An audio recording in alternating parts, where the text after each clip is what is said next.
At a party with my husband's friends, I tried to kiss him while dancing. He pulled away and said, "I'd rather kiss my dog than kiss you." Everyone laughed. Then he added, "You don't even meet my standards. Stay away from me." The laughter got louder. I smiled like it didn't hurt, but when I finally answered, the room went silent. Some words sting, but mine cut deeper. "Remember, when someone asks what you do, just say you work at the hospital." Caleb coached me as I zipped myself into the designer dress he'd selected but never once complimented. "Don't mention you run the cardiac unit. These people don't want to hear about medical stuff at parties." He was rehearsing me again, the same way he did before every gathering with his investment firm crowd, scripting my responses to ensure I never outshone him. 5 years ago he'd bragged to everyone about marrying a surgeon. Now he treated my career like an embarrassing secret that might accidentally slip out if I wasn't careful enough. Before we continue, I want to thank you for joining me today. If you believe that public humiliation in a marriage is never acceptable and that everyone deserves respect, please consider subscribing. It's free and helps us reach more people who need to hear these stories.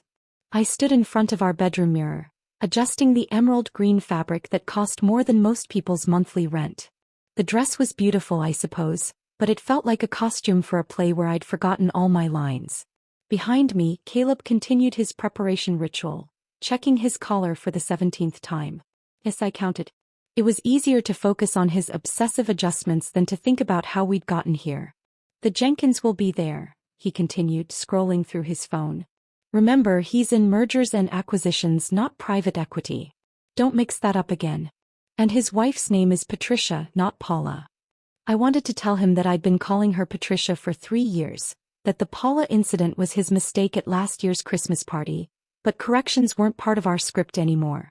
Instead, I watched him transform himself in the mirror, each adjustment to his appearance another step away from the man who'd once waited outside the hospital with coffee and flowers after my tough surgeries.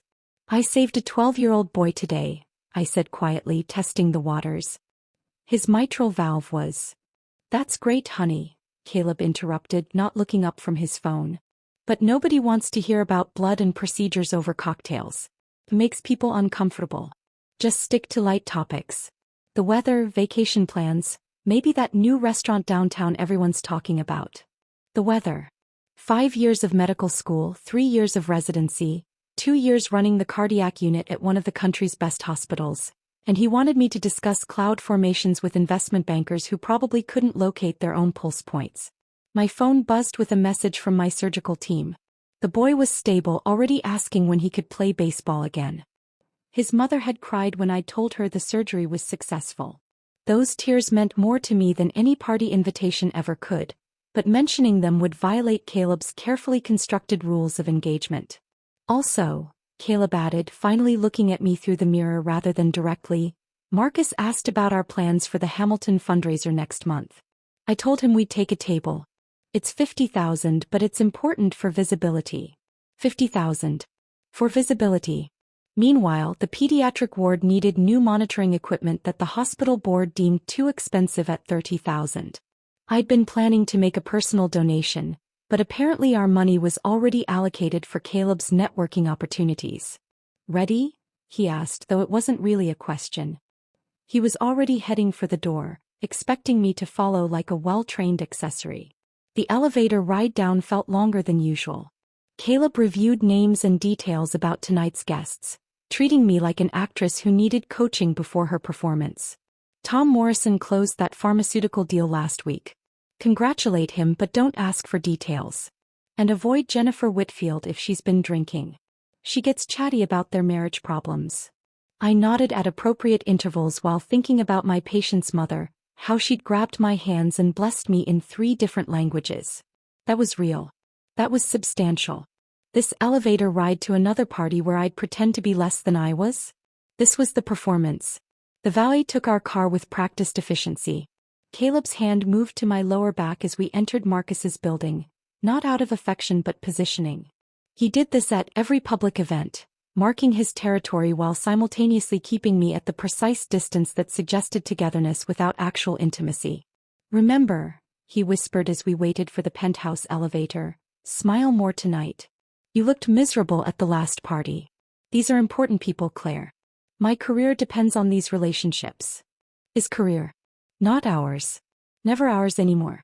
The elevator opened directly into Marcus's penthouse, and I watched Caleb transform completely. His shoulders straightened, his smile activated with practiced precision, his voice dropped to that confident timbre he thought made him sound more authoritative. "Marcus," he called out, releasing my back to shake hands with enthusiasm that would disappear the moment we got home. "Caleb." "And Claire," Marcus added my name like an afterthought, his eyes already moving past me to see who else had arrived. This was my role now. The afterthought, the plus one, the silent partner in a partnership that had become anything but equal. Jennifer Whitfield approached with air kisses and champagne. "Claire, darling, you look lovely. That dress is divine. Caleb has such good taste." Even my appearance wasn't my own achievement anymore. The dress I wore, the shoes I stood in, the careful way I'd styled my hair, all credited to my husband's selections as if I were a doll he'd dressed for display. "Thank you," I responded with the measured tone I'd learned kept conversations brief. Too much enthusiasm invited follow-up questions. Too little marked me as difficult. The balance was exhausting. "Claire works at the hospital," Caleb interjected smoothly when Marcus asked what I'd been up to lately. "Just works at the hospital. Not runs the cardiac surgery unit, or saved a child's life today, or makes twice my salary keeping people alive. Just works. At the hospital. Like I organized filing systems or delivered meal trays." I stood there in my expensive dress, holding champagne I didn't want, smiling at people who looked through me rather than at me, and made a decision. Tonight would be different. Tonight I would try one more time to connect with the man I'd married, to find some remnant of the person who'd once been proud of my accomplishments instead of threatened by them. One more attempt to salvage what we'd built before it collapsed entirely. If that failed, and part of me already knew it would, then at least I'd know I'd tried everything before whatever came next. The conversation around me shifted to quarterly projections and market volatility, terms that floated past like background static while I watched the room transform. Someone had dimmed the lights, and the music changed from upbeat cocktail jazz to something slower, more intimate. Marcus took Jennifer's hand with practiced ease, leading her to the space they'd cleared near the terrace doors. Tyler pulled Sarah close, whispering something that made her laugh and rest her head on his shoulder. I stood at the edge of their happiness, holding my empty wine glass like a prop I'd forgotten how to use. The couples moved together with such natural synchronization, such obvious comfort in each other's presence. When had Caleb and I lost that? Or had we ever really had it? A server passed with a tray of champagne. I set down my empty glass and took a fresh one, drinking it faster than I should have. The bubbles burned slightly, giving me something to focus on besides the growing ache in my chest. Across the room, Caleb was deep in discussion with Bradley and some client whose name I'd already forgotten, his hands moving animatedly as he explained something that had them all nodding like synchronized puppets. The piano intro of a song I recognized filled the space. It was similar to what had played at our wedding reception at the Drake Hotel 5 years ago. Not the exact song, but close enough to make my breath catch. That night, Caleb had pulled me onto the empty dance floor at 2 a.m, both of us barefoot and drunk on champagne and possibility. "We're going to have such a beautiful life," he'd whispered against my ear. "Kids, a house with a garden, Sunday mornings reading the paper on the porch. Everything, Claire. We're going to have everything." The memory pushed me forward before I could think better of it. My hand found Caleb's elbow, the fabric of his suit jacket smooth and expensive under my fingers. The conversation stopped mid-sentence. Bradley looked at me with barely concealed irritation, the client seemed confused, and Caleb's jaw tightened in that way that meant I'd broken protocol. "Dance with me." The words came out smaller than I'd intended, more plea than invitation. Caleb's eyes flicked to his colleagues, calculating the social mathematics of the moment. Refusing would look bad. Accepting would interrupt his networking. I could see him weighing options, finding the path of least resistance. "Gentlemen, if you'll excuse me," he said with a smile that didn't reach his eyes. "Duty calls." Duty. That's what I'd become. His hand on my waist felt perfunctory, positioned at the exact distance that suggested marriage without intimacy. My hand on his shoulder met fabric that may as well have been armor. We began to move, but it was mechanical, like two strangers following dance class instructions rather than a married couple sharing a moment. The Patterson deal looks promising, he said, his eyes focused somewhere over my shoulder, probably tracking who was talking to whom, which connections were being made without him. That's nice, I murmured, trying to pull him closer, to find some echo of the man who'd once danced with me until sunrise. His body resisted, maintaining that careful distance. Everything about him radiated impatience. The tap of his fingers against my waist, the way his weight shifted like he was already planning his exit, the constant surveillance of the room that meant I wasn't worth his full attention even for one dance. Around us, other couples swayed with easy intimacy.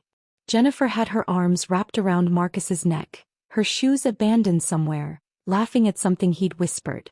Sarah and Tyler were barely moving, just holding each other like the rest of the room had disappeared.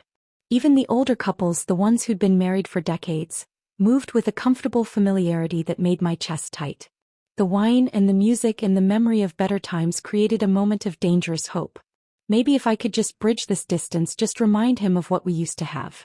I watched Jennifer kiss Marcus's cheek, saw Tyler brush Sarah's hair back with gentle fingers, noticed how every other couple seemed to exist in their own private bubble of affection. I leaned in. It wasn't meant to be dramatic or passionate. Just a simple kiss, the kind married people share at parties when the music is soft and the lighting is forgiving. The kind that says we're still here, still us, still together despite everything. Caleb jerked back so violently that several people turned to look. His face contorted with genuine disgust, as if I'd tried to force something toxic into his mouth. And then, loud enough for everyone to hear, clear enough that the music couldn't mask it, he said the words that would replay in my mind forever. I'd rather kiss my dog than kiss you. The laughter was immediate and cruel. Marcus nearly spilled his drink. Jennifer's hand flew to her mouth in delighted shock. Bradley actually applauded, as if Caleb had just delivered a punchline they'd all been waiting for. The sound crashed over me in waves, each laugh a separate wound, each chuckle a confirmation that I was the joke, had always been the joke. But Caleb wasn't finished. The laughter had fed something in him, validated whatever narrative he'd been constructing about us, about me. He raised his voice, making sure everyone could hear the encore. You don't even meet my standards. Stay away from me. More laughter. Someone whistled. A phone appeared in someone's hand. Were they recording this? My face burned, but my body had gone cold, frozen in the center of their amusement like a specimen pinned for examination. The room spun slightly, not from the champagne but from the sudden, devastating clarity that flooded through me. Every red flag I'd ignored assembled itself into a parade of truth. The anniversary dinner he'd canceled for an urgent client meeting that his Instagram revealed never happened. The separate bedrooms during stressful quarters that had somehow extended for 8 months. The way his clothes sometimes smelled like perfume I didn't own. The mysterious charges on our credit card he'd explained away as client entertainment. The way he'd stopped saying I love you, except as a response, never an initiation. I stood there in my expensive dress, surrounded by laughter that sounded like breaking glass, and understood with perfect clarity that I'd been performing CPR on something that had been dead for years. I'd been so focused on trying to revive what we'd had that I hadn't noticed the corpse had started to rot. Something shifted inside me, a tectonic plate sliding into a new position. The humiliation was still there, burning like acid, but underneath it something else emerged. Something cold and calculating. Something that understood the difference between being hurt and being destroyed. They were still laughing. But I wasn't broken. Not anymore. My smile started small, just a slight upturn at the corners of my mouth. Not the polite smile I'd perfected for these gatherings. Not the diplomatic expression I wore during hospital board meetings. This was something else entirely, something that came from a deeper place, and I watched as it made the laughter around me falter and die like a flame suddenly deprived of oxygen. You know what, Caleb? My voice came out steady, clinical, the same tone I used when explaining terminal diagnoses to families. You're absolutely right. I don't meet your standards. His smirk widened, mistaking my agreement for surrender. Bradley chuckled and clapped him on the shoulder. Marcus raised his glass in mock salute. They thought they were witnessing my final humiliation, my acceptance of his public rejection. Your standards require someone who doesn't know about the Fitzgerald account. The words landed like surgical instruments on a steel tray. Caleb's expression shifted, the smugness draining away as if someone had pulled a plug. His eyes darted to Bradley, then back to me. The room had gone quiet enough that I could hear the ice settling in someone's glass. What are you talking about? Caleb's voice had lost its confident timbre. I reached into my clutch and pulled out my phone, the device suddenly feeling like a weapon I'd been concealing all evening. Your standards need someone who hasn't spent the last 3 months documenting every discrepancy in our accounts. Someone who didn't hire a forensic accountant when she noticed $50,000 moving through shell companies in the Caymans. Jennifer leaned forward, her perfectly contoured face showing the first genuine emotion I'd ever seen from her. Marcus set down his drink with a sharp click against the marble counter. The atmosphere in the room had shifted from cruel amusement to electric tension. This is ridiculous, Caleb said, but his voice cracked on the last syllable. I swiped through my phone with deliberate slowness, letting each motion build the tension. Here's the audit report. Shell company registration documents. Bank transfers dated the same days you claimed to be at conferences that, interesting fact, you never actually attended. I turned the screen toward the crowd, watching them lean in like moths to a flame. Oh, and Bradley? You're in these too. Tuesday, March 15th, 3:47 p.m. Should I play the recording of you two discussing how to destroy evidence before the quarterly review? Bradley's face went from tan to gray in seconds. You can't. I touched the play button. Caleb's voice filled the room from my phone speaker, tinny but unmistakable. We need to wipe everything before Davidson checks the books. Transfer it through the subsidiary, then close it down. Make it look like a client error. Someone dropped a glass. The sound of it shattering against marble punctuated Caleb's recorded confession perfectly. Marcus stumbled backward, his hand reaching for the wall to steady himself. The Fitzgerald account. That was my father's retirement portfolio. Your standards, I continued, my voice cutting through the chaos beginning to build, also require someone who doesn't know about Amanda. Who's Amanda? Sarah's voice was sharp, but she wasn't asking me. She had turned to Tyler, her boyfriend, whose face had suddenly gone pale. The 23-year-old intern from Tyler's firm, I said, watching the dominoes begin their inevitable cascade. The one who needed that marketing position so desperately. The one Caleb's been visiting at her apartment every Thursday. Tyler's cousin, actually. Funny how these things connect.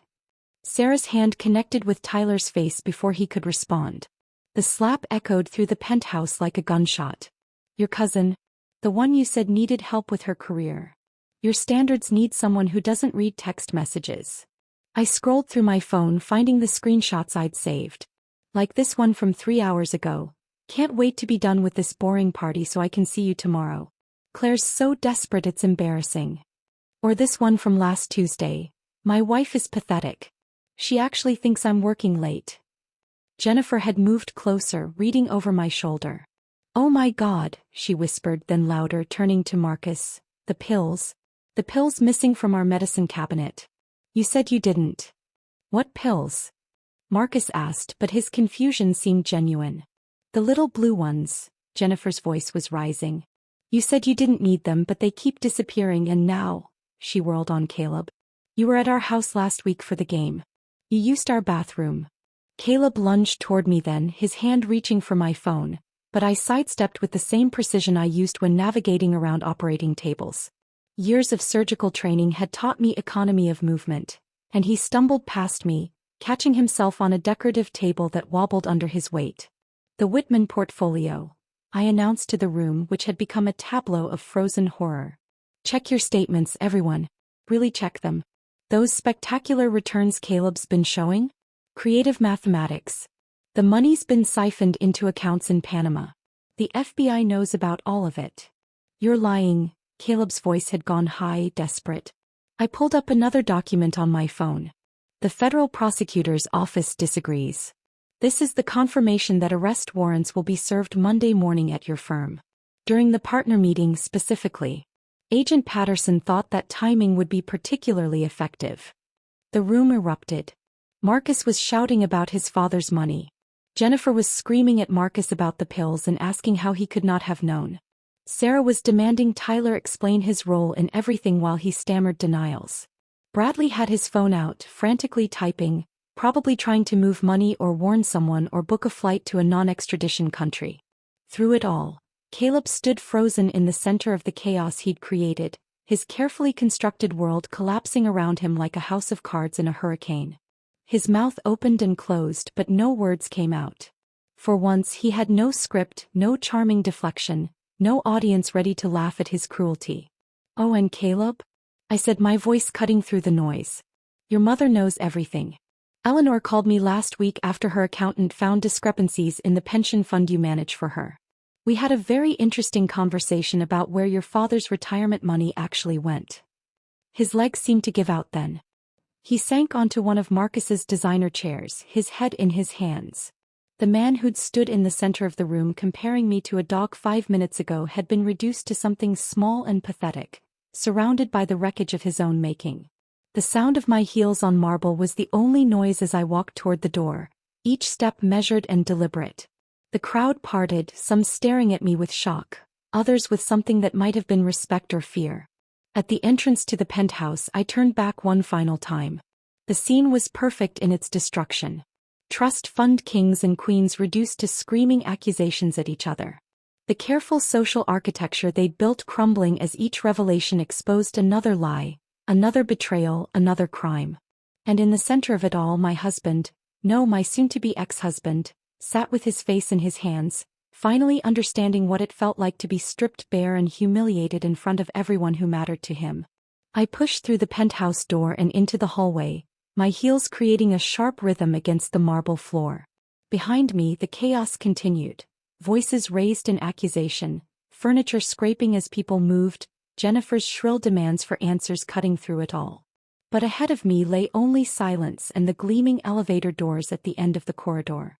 My hand was steady as I pressed the call button, though I could feel the adrenaline beginning to ebb, leaving something hollow in its wake. The elevator arrived with a soft chime that seemed too cheerful for what had just transpired. As I stepped inside, Jennifer's voice suddenly called out behind me. "Claire, wait." She stood in the doorway of the penthouse, her makeup smeared, holding something in her hand. The necklace, a diamond piece she'd been showing off all evening. "This necklace," she said, her voice trembling. "You said it was bought with the Sherman Trust funds. Check the purchase date against the withdrawal records. March 28th. $42,000. The words came out clinical, factual. "You might want to take it off before the asset freeze hits Monday. They'll consider it evidence." She yanked the necklace off so quickly the clasp broke, diamonds scattering across the marble like broken promises. The elevator doors closed on her, scrambling to collect them, and suddenly I was alone in that small mirrored space, descending. 30 seconds. That's what I gave myself. 30 seconds to shake, to feel the magnitude of what I'd just done. My hands trembled as I gripped the rail, my legs suddenly unsteady in heels that had carried me through 12-hour surgeries but suddenly felt inadequate for this moment. 28 seconds. 29. 30. I straightened my spine, pulled out my phone and typed a message to my lawyer. "It's done. Everything is in motion. File the papers Monday morning." The response was immediate. "Security footage? They'll have it all. Make sure Patterson knows." The elevator opened to the lobby, where the doorman nodded politely, oblivious to the destruction happening 40 floors above. Outside, the valet brought my car around. I'd driven separately, knowing somehow that I'd need my own escape route. The drive home was automatic, muscle memory navigating while my mind replayed every moment, every word, every expression on Caleb's face as his world collapsed. Our house stood dark against the streetlights, looking exactly as it had when we'd left 3 hours ago, though everything had changed. I parked in the garage and sat for a moment, staring at Caleb's golf clubs mounted on the wall, his mountain bike he never rode, the tool set he'd never opened. Props in a performance of a life he'd wanted people to think he lived. Inside, I moved with purpose. Box after box came up from the basement storage room, the good ones we'd saved from our wedding gifts, sturdy and clean. His Harvard diploma came off the wall first, the frame heavier than expected, the glass reflecting my face back at me like an accusation. Into the box it went, followed by his collection of cufflinks arranged in their velvet case, each pair a gift from clients whose money he'd been stealing. My phone buzzed continuously, Caleb's name appearing over and over. I let it ring as I packed his suits, each one pressed and hanging in garment bags. His shoes polished and paired. The watch his father had given him for graduation. I held it for a moment, remembering how proud he'd been, how he'd shown it to everyone at dinner that night. His father, whose pension fund Caleb had been draining. A text broke through. "Claire, please. Let me explain." Then another. "You don't understand the pressure I've been under." And another. "You've ruined everything. My whole life." Followed by, "I'll make you pay for this." Then, "Please come back. We can fix this." The emotional whiplash of his messages might have affected me once. Now they were just evidence of a man scrambling for any handhold as he fell. I found our wedding album in the bottom drawer of his desk, hidden under tax documents. The cover was ivory leather with our initials embossed in gold. Inside, that woman in white smiled back at me, radiant with certainty about her future. Caleb stood beside her, his hand on her waist, looking at her like she was everything he'd ever wanted. When had that look changed? When had she become an accessory to be managed rather than a partner to be cherished? The tears came then, not for him or for us, but for her. That woman who'd believed in forever, who'd thought love meant something more than performance and possession. I sat on the floor of his office, surrounded by boxes of his life, and cried for the death of her naive faith in happy endings. My phone rang. Emma's name appeared on the screen. "I saw Jennifer's Instagram story," my sister said without preamble. It cut off mid-scene, but there was screaming. "Are you okay? Can you come?" My voice sounded raw, unfamiliar. "I'm already in the car. Be there in 3 hours." The next morning arrived gray and quiet. Emma had arrived at 2 a.m. with a suitcase and a bag of groceries, finding me asleep on the couch surrounded by boxes. She'd covered me with a blanket and started making coffee, the smell pulling me from restless dreams about falling diamonds and marble floors. "You have a meeting," she said, handing me a cup. "David Patterson. 9 a.m. Café Luna." I'd forgotten I'd told her about it during our late-night planning session. Patterson was already there when I arrived, sitting in a corner booth with clear sightlines to both exits. Habits of the profession, I supposed. He stood when he saw me, professional but not unkind. "Mrs. Hartley.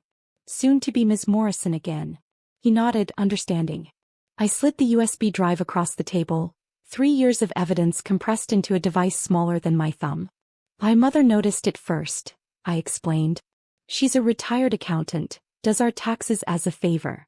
Small discrepancies that didn't match our reported income." I started documenting everything after that. Patterson reviewed the files on his laptop, his expression growing more serious with each document. "This is comprehensive. With what you revealed last night in this documentation, we have enough for federal charges. Caleb's assets will be frozen by noon. Marcus Whitfield and Tyler Coleman are now also under investigation. And my immunity agreement? Ironclad. You were unaware of the criminal activity when it began. You reported it as soon as you discovered it, and you're cooperating fully. You're protected." Back home, Emma had rearranged the furniture, pushing Caleb's chair into the garage, centering the couch I'd bought before meeting him. The one he'd always complained was too soft, too blue, too something. "He hated this couch," I said, sinking into it. "Remember when he made you skip Dad's 70th birthday?" Emma said suddenly. "Said it was a critical client dinner?" I nodded, remembering the disappointment in our father's voice when I'd called to cancel. "I saw Instagram photos that night. He was at some club opening with that crowd. No clients, just champagne and people who weren't you." We sat in comfortable silence, sisters who'd grown apart during my marriage now finding their way back. Emma pulled out her laptop and together we began making lists. Lawyer appointments, financial advisors, therapeutic support, practical steps toward a life that would be mine alone. Monday morning arrived with unexpected sunshine streaming through the hospital windows. Emma had left for Milwaukee at dawn, promising to return next weekend, and I'd driven to Northwestern Memorial on autopilot, my mind carefully compartmentalized between the surgery ahead and the knowledge of what was happening across the city. The patient was 17, a basketball player from Lincoln Park High who'd collapsed during practice with a previously undetected heart defect.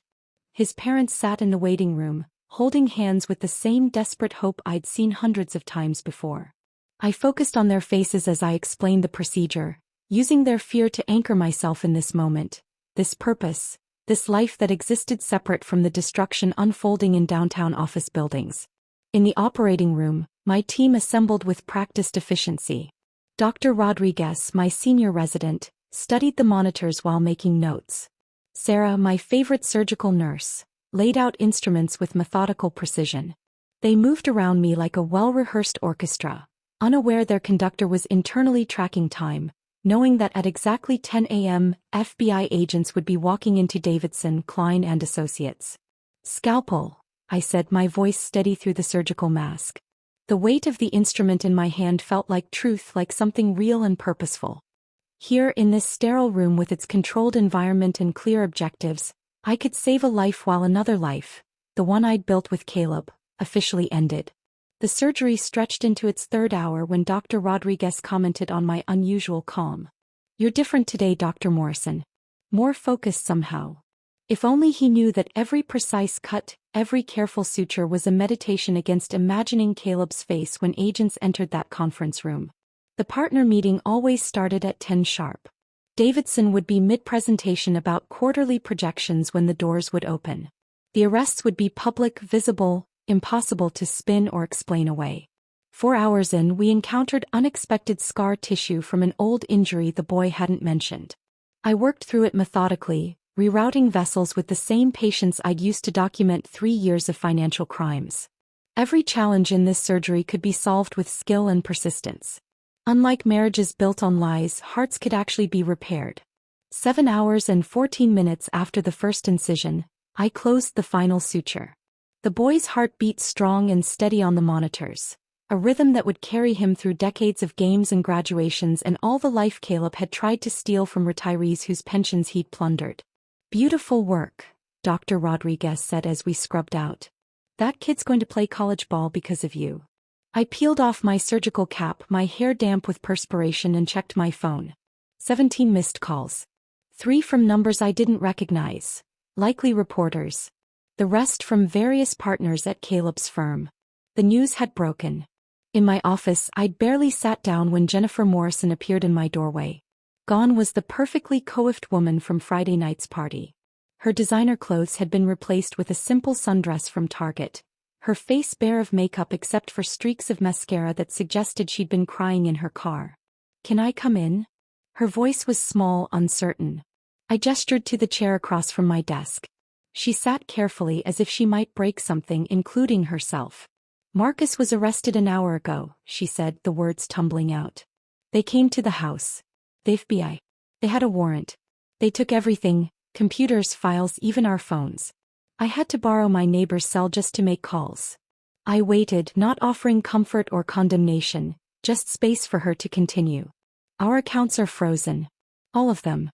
Even my personal checking account from before we married. I can't access anything." She laughed, but it was hollow, broken. "I went to 3 ATMs trying to get cash for gas. The girl at the bank looked at me with such pity when she explained the federal hold. I'm sorry you're going through this," I said, meaning it. Whatever Jennifer's faults, she hadn't orchestrated the crimes. "Are you?" She looked up sharply. "Because I laughed. Friday night when Caleb said those things to you, I laughed. I've laughed at you for years, Claire. Every party, every gathering, we all did.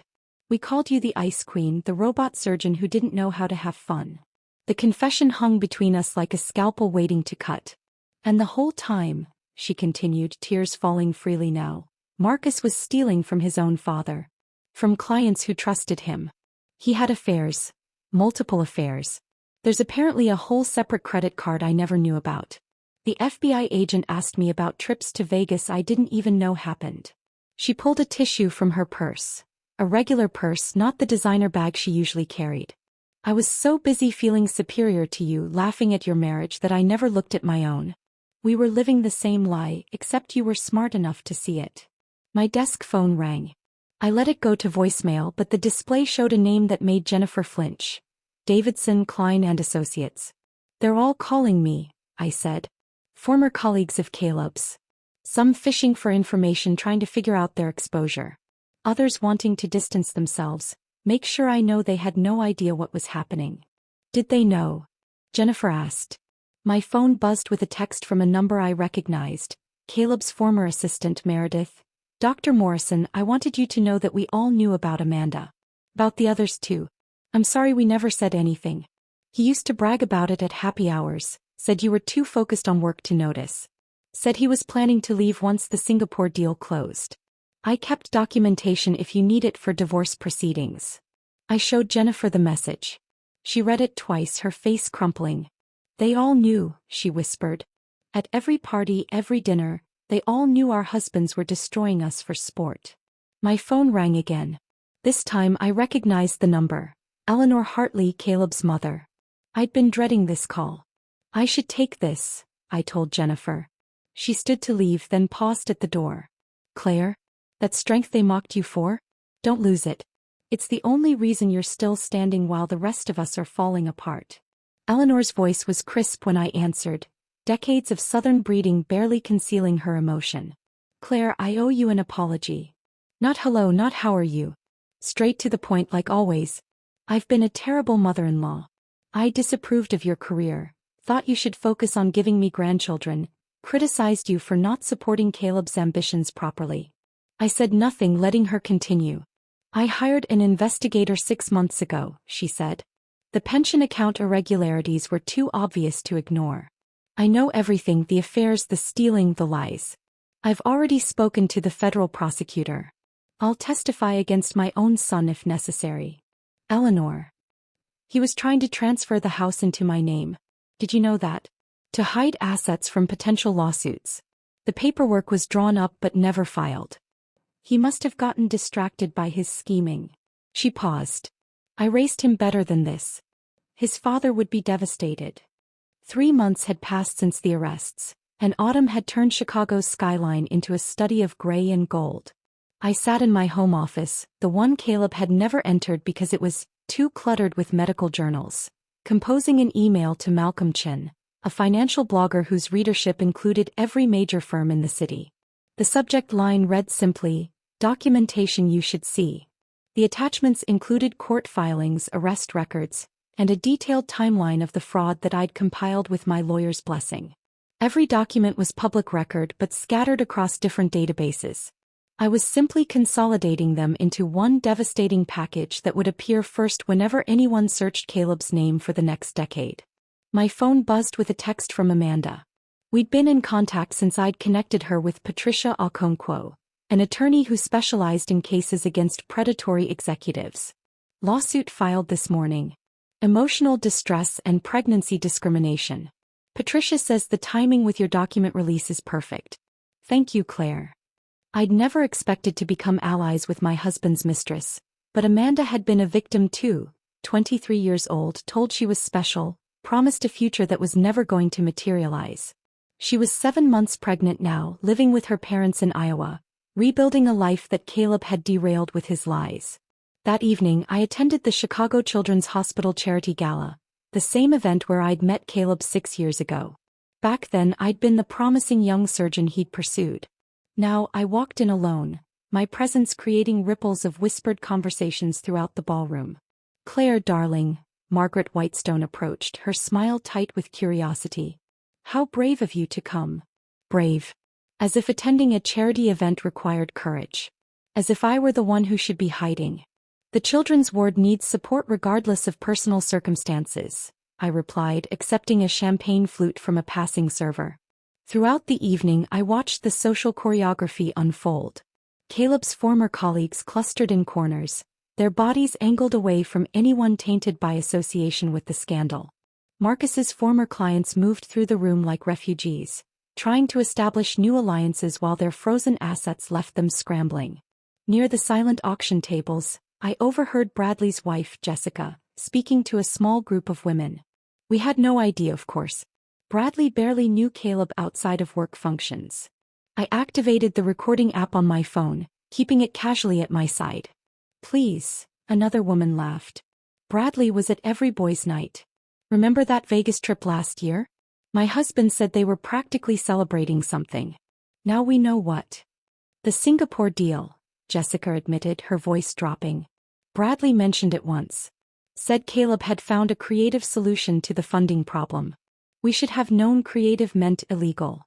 These admissions, these small acknowledgments of willful blindness, were building blocks in a larger structure of accountability. My lawyer would be very interested in Bradley's prior knowledge of the Singapore deal. The divorce proceedings had begun 2 weeks earlier, and Caleb had arrived with a strategy that was breathtaking in its audacity. His attorney argued that my substantial surgical income should be factored into the settlement, that my earnings should offset his current inability to work due to the criminal proceedings. Your Honor, Caleb's attorney had stated, Dr. Morrison earned over $400,000 last year. Mr. Hartley's career has been destroyed by allegations that. By federal charges, my attorney Diana interrupted. Not allegations. Charges. Based on evidence Dr. Morrison provided after discovering her husband's criminal activity. Diana then produced a folder that made Caleb visibly pale. We've discovered cryptocurrency wallets in Mr. Hartley's name containing approximately $200,000 in Bitcoin, purchased over the last 18 months. Additionally, there's an art collection valued at $300,000 stored in a climate-controlled facility in Schaumburg under his mother's name but paid for with marital assets. Each revelation was another cut, precise and calculated. Caleb's attorney scrambled to respond, but Diana wasn't finished. There's also the matter of the boat registration in Michigan, the investment property in Wisconsin he never disclosed, and the safety deposit box at First National containing gold coins and bearer bonds. By the end of that hearing, Caleb's position had crumbled entirely. He would leave the marriage with his criminal defense attorney fees and nothing else. 2 days after the divorce hearing, Sarah Coleman contacted me. Tyler's wife had discovered her own cache of evidence and wanted to compare notes. We met at a quiet coffee shop in Lincoln Park, 2 women bound by the peculiar sisterhood of betrayal. Tyler recorded everything, Sarah said, sliding a USB drive across the table. He had this app on his phone that automatically recorded calls, including ones with Caleb. The recordings were damning. Conversations about moving money, discussions about other accounts they'd targeted, jokes about their wives being too stupid or too trusting to notice. In one particularly chilling exchange, they laughed about a retired teacher whose entire pension they'd drained. Her name was Dorothy Petway, Sarah said. Taught 3rd grade for 40 years. They took everything. That conversation led to another revelation. Sarah had been contacted by 5 other women, all connected to the scandal in various ways. Some were wives of co-conspirators, others were victims whose husbands' retirement accounts had been plundered.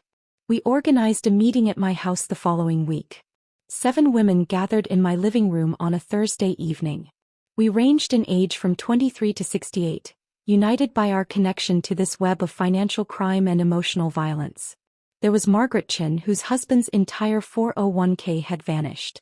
Patricia Williams, whose husband had been Bradley's partner before the firm collapsed. Linda Martinez, who discovered her husband had been facilitating the money laundering. We're not just victims, I said, opening the meeting. We're witnesses. We have information that can expand this investigation, ensure everyone involved is held accountable. Margaret nodded firmly. I've been documenting everything for months. My husband thought I didn't understand finance because I taught elementary school. He was wrong. Over wine and carefully organized evidence, we built our case. Each woman contributed pieces. Recorded conversations, suspicious documents, financial records that didn't add up. Patricia had emails showing the crime went back 5 years. Linda had photographs of meetings that were supposedly never held. They thought we were decorations, Linda said, her voice steady with controlled anger. Pretty things to display at parties while they built their empires on theft. They never imagined we were paying attention. By the end of that evening, we had enough additional evidence to expand the federal investigation significantly. Our group chat became a command center for accountability, each woman committed to ensuring that justice reached beyond just the primary conspirators. As I cleaned up after everyone left, I found a sticky note Sarah had left on my kitchen counter. They called us trophy wives. Let's show them what trophies are really made of, solid gold and impossible to break. I tucked Sarah's note into my kitchen drawer, a small reminder of the solidarity we'd built from shared devastation. 9 months had passed since that first gathering, and today we would all sit together again, but this time in a federal courtroom for Caleb's sentencing. The courthouse stood against a harsh February sky, its limestone columns looking like bars already. I arrived early, wanting to review my victim impact statement one final time. The paper trembled slightly in my hands, not from fear, but from the weight of speaking for so many who'd been silenced by shame and confusion. The courtroom filled gradually. Eleanor arrived wearing black, her face composed but aged by months of revelation about the son she'd raised. Behind her, the other women from our group filed in. Margaret, Patricia, Linda, Sarah, and 3 others who'd joined us as the investigation widened. Amanda wasn't there, too close to her due date to travel, but she'd sent her own written statement for the judge to review.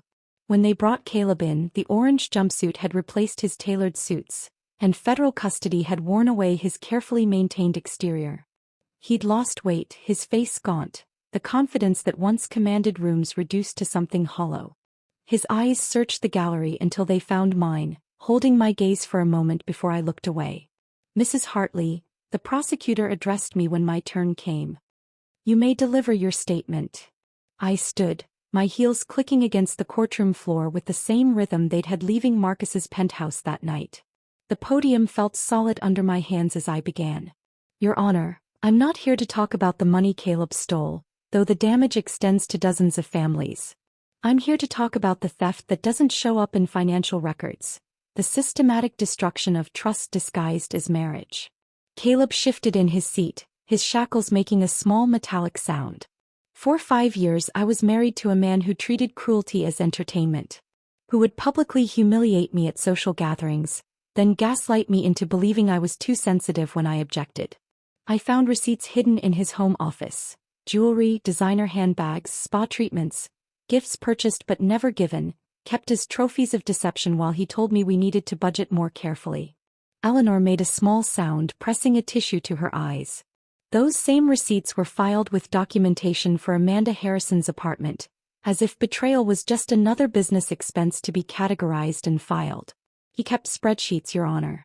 Actual spreadsheets tracking his lies, his affairs, his stolen money, with the same precision he used to track our household expenses while telling me my surgical equipment purchases were excessive." I looked directly at Caleb then, watching him shrink into himself. At a party in front of colleagues and friends, he told me he'd rather kiss his dog than kiss me. That I didn't meet his standards. That room laughed while my marriage publicly ended, turned into entertainment for people who knew about his affairs, his theft, his complete moral bankruptcy, but said nothing because it was more fun to watch me not know. The judge leaned forward slightly, his expression grave. "The financial crimes destroyed retirements and futures. But the emotional violence he wielded destroyed something deeper. The ability to trust, to feel safe in your own home, to believe that love means something more than performance and possession. He didn't just steal money. He stole years of my life, my confidence, my faith in partnership. That theft has no restitution amount." I returned to my seat as others gave their statements. Dorothy Petway, the retired teacher, speaking about losing her entire pension. Marcus's father describing the betrayal of trusting his son's best friend. Amanda's written statement read aloud about workplace predation and abandoned promises. When the judge finally spoke, his voice carried the weight of everything he'd heard. "Mr. Hartley, the federal guidelines suggest 5 years for your financial crimes. However, the aggravating factors here, the breach of fiduciary trust, the exploitation of marital assets, the systematic nature of your deception, warrant a departure from those guidelines. I sentence you to 7 years in federal prison." The gavel came down with finality. As the guards prepared to lead him away, Caleb turned toward me, mouthing words that looked like, "I'm sorry." But I was already turning away, reaching for Sarah's hand, then Margaret's, creating a chain of women who'd survived similar devastation and found strength in shared truth. Eleanor approached as we left the courtroom. "Claire, what you said in there. I never understood what he put you through. I failed you as a mother-in-law and I'm deeply sorry." That evening, my apartment filled with the same women who'd gathered months earlier, but the atmosphere had shifted from grief to something resembling hope. Sarah arrived with champagne, purchased with funds from Tyler's seized assets, a detail that made us all smile grimly. "To justice," Margaret raised her glass. "To survival," Patricia added. "To never being silent again," Linda concluded. We shared updates on our new lives. Sarah was back in school, pursuing the law degree she'd abandoned when Tyler convinced her they didn't need 2 careers. Margaret had started a foundation helping elderly victims of financial fraud.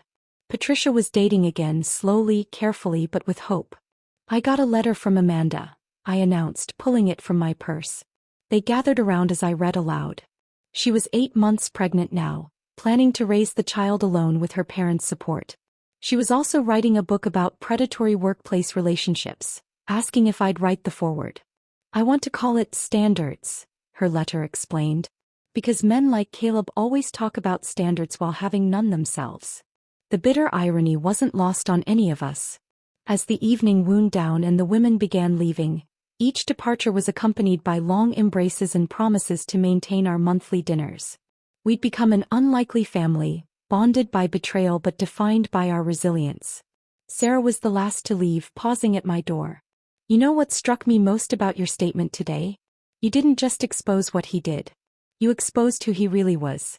There's something powerful about that kind of truth. After she left, I stood at my window looking out at the city lights. Somewhere in Federal Holding, Caleb was beginning his 7-year sentence. Somewhere in Iowa, Amanda was preparing for motherhood. Somewhere in this city, other women were living with similar secrets, similar shame, similar confusion about love versus control. I thought about the woman I'd been at Marcus's party, standing frozen while strangers laughed at my humiliation. She felt like someone I'd known once but could barely remember now. In her place stood someone harder perhaps but also clearer.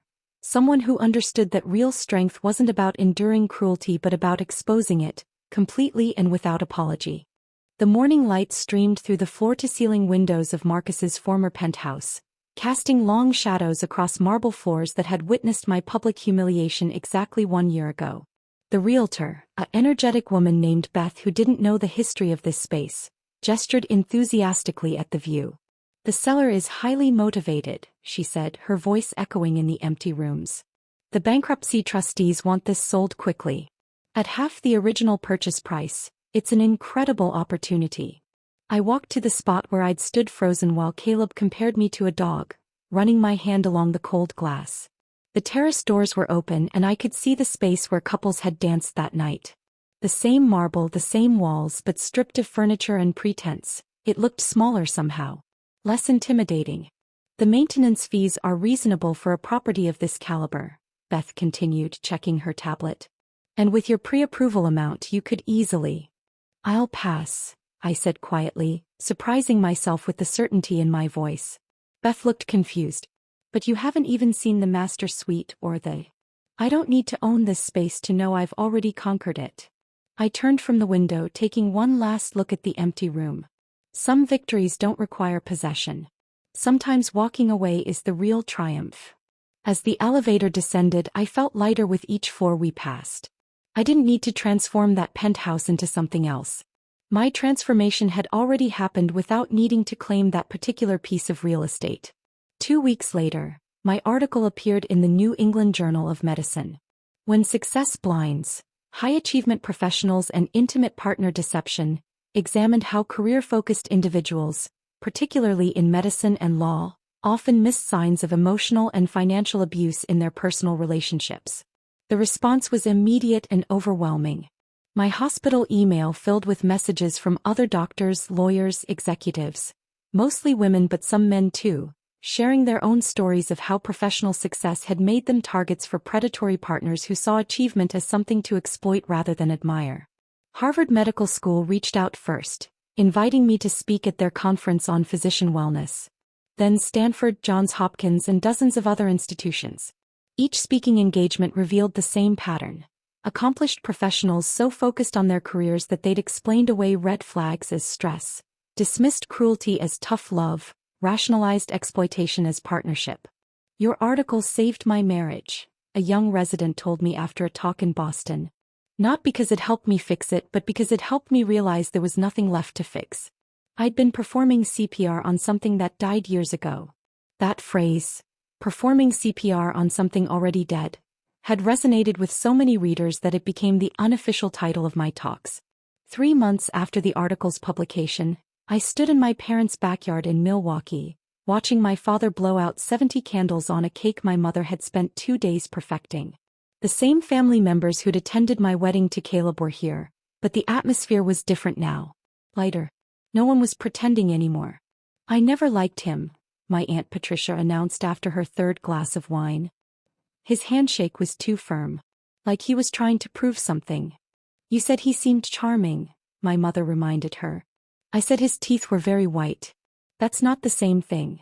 Everyone laughed, and I realized this was the first family gathering where Caleb's absence felt like a presence worth celebrating rather than avoiding. Claire dear, my father called out, come here. There's someone I want you to meet properly. David Patterson stood near the garden my mother tended religiously, looking surprisingly comfortable in jeans and a casual shirt instead of his usual federal prosecutor attire. We developed an unexpected friendship over the months of trial preparation, built on mutual respect and absolutely zero romantic undertones. Your father invited me, David explained, looking slightly embarrassed. He said I needed to try your mother's potato salad before I could claim to understand the Midwest. And? I asked. Life-changing, he admitted. I may need the recipe for evidence. My father beamed, clearly pleased with his matchmaking attempt despite my repeated explanations that David and I were merely friends. What my father didn't understand, what most people didn't, was how valuable that friendship was. David treated me as an equal, sought my opinion on cases involving financial crimes against spouses, never once suggested that my strength was intimidating or my success was excessive. Eleanor called yesterday, David mentioned quietly while my father got distracted by grandchildren arriving. Caleb's appealing his sentence. Let him, I said, watching my mother fuss over my sister's children. Appeals require new evidence. All he has are the same old lies in a different order. 6 months later, I stood in an operating room preparing for one of the most delicate surgeries of my career. Senator Rebecca Walsh's 17-year-old daughter needed a complex valve repair, the kind of procedure that required absolute precision and steady hands. 7 hours later, I emerged from surgery to find the senator waiting with tears in her eyes. You saved her life, she said, gripping my hands. How can I ever repay you? I was doing my job, I replied, the same response I gave to every grateful parent. No, she said firmly. This is more than a job. This is a gift. Have you ever considered healthcare policy? I'm forming a committee on medical access reform. We need voices like yours, people who understand both the human cost and the practical realities. I thought about the offer over the following weeks. It would mean less time in surgery, more time in Washington. Less direct healing, more systemic change. The kind of opportunity that Caleb would have killed for. The prestige, the power, the proximity to influence. But I wasn't Caleb. I didn't need external validation to know my worth anymore. Standing in my office, looking at the acceptance letter for the committee position, I thought about that woman on the dance floor. The one who'd leaned in for a kiss and received public humiliation instead. She'd been so desperate for connection that she'd ignored every warning sign, every red flag, every moment of cruelty disguised as humor. That woman had needed to be destroyed for this one to emerge. Caleb's cruelty hadn't broken me. It had broken the shell I didn't know I was living in. His public rejection had forced me to reject the life I'd been accepting, the diminishment I'd been normalizing, the cage I'd been decorating instead of escaping. I signed the committee acceptance letter with the same steady hands that had saved the senator's daughter, that had packed Caleb's belongings, that had held the microphone at countless speaking engagements where I'd told the truth about marriages that looked perfect from the outside but were crime scenes within. The woman who'd stood frozen on that dance floor was gone. In her place stood someone who understood that real power didn't come from being chosen or validated or included. It came from choosing yourself, validating your own worth, and including your own voice in conversations that mattered. Some words sting. Others heal. But the truest words, the ones that cut deepest, are the ones we finally say to ourselves. I deserve better. I am enough. I choose me. If this story of calculated revenge resonated with you, hit that like button right now. My favorite part was when Claire pulled out her phone at the party and started revealing those forensic audits, watching Caleb's smug victory transform into complete devastation. What was your most satisfying moment? Drop it in the comments below. Don't miss more gripping stories of betrayal and triumph. Subscribe and hit that notification bell so you never miss an upload.